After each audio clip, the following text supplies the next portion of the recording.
Hello Libra, Sun, Moon, Rising, and Venus signs. Kamusta kayo? Sana may nasa mabuti kayong kalagayan. Welcome back po sa Star Tarot. Kung bago kayo dito, welcome din kayo. Thank you sa inyong support. I truly appreciate it. God bless you all. Libra, pauna mensahe ninyo, number 59, Starfish. Spirit open to infinite possibility. Okay, buksan ninyo ang inyong isip, puso, yung inyong sarili para dito sa infinite possibility na to. Kahit ano, anything is possible for you, no? Parang walang limit ngayon ang opportunities and possibilities na parating sa inyo. We have number 33. Number 33 is a master number. So I suggest you please look up for the meaning of master number 33 for more guidance. Sabi dito, freedom is yours. So this is really a victory for you kasi magiging malaya na kayo, no?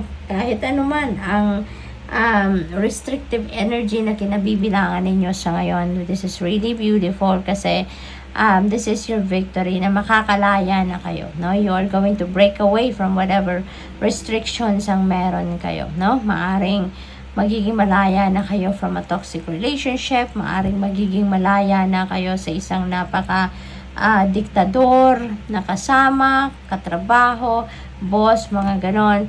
Magiging malaya na kayo, no? Magiging malaya na kayong you can fly solo na sa ngayon, no? You can do whatever it is that you want to do na. You can make your decisions na for yourself. We have number 50, Rhino Spirit, overcome any obstacle. Okay, so napakagandang encouragement ito sa inyo na mapagtatagumpayan ninyo kung ano man ang mga obstacle, ano man ang mga balakid na yan, mahahanapan niya ng way out. You'll be able to surpass kung ano man ang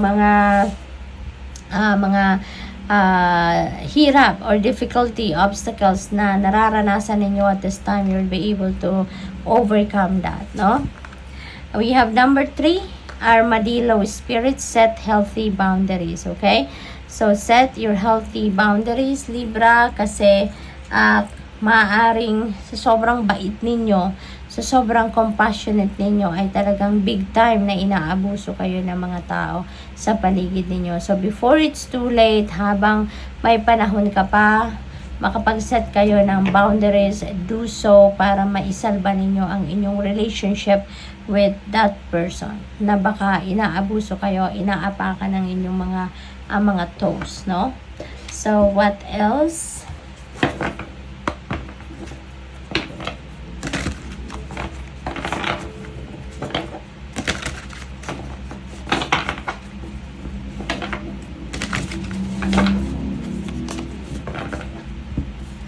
We have wisdom of the Magi. Ayan, mental clarity.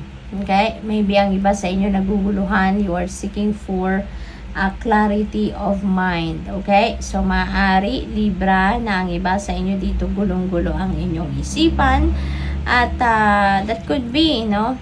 Dahil siguro sa mga obstacles na kinakaharap ninyo. But, rest assured, no? That magbabago ang inyong sitwasyon. Pasasaan ba at mahahanap nyo din ang enlightenment, ang clarity of mind ninyo, no? At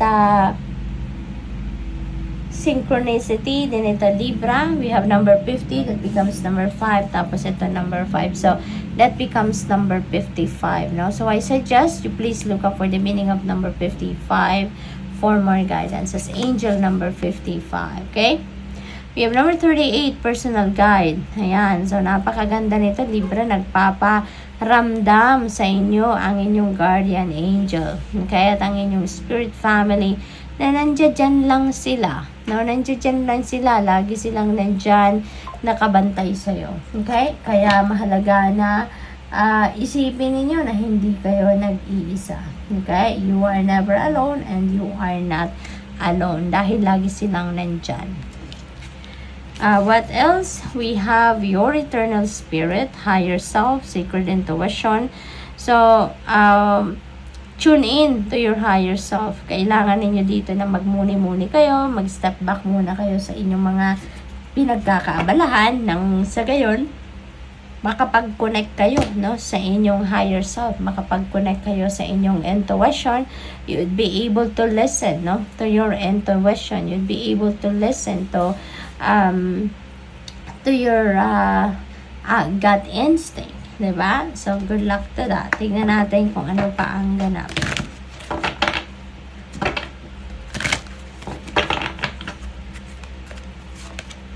Number 32, music. Maaring ang iba sa inyo dito, musically inclined kayo.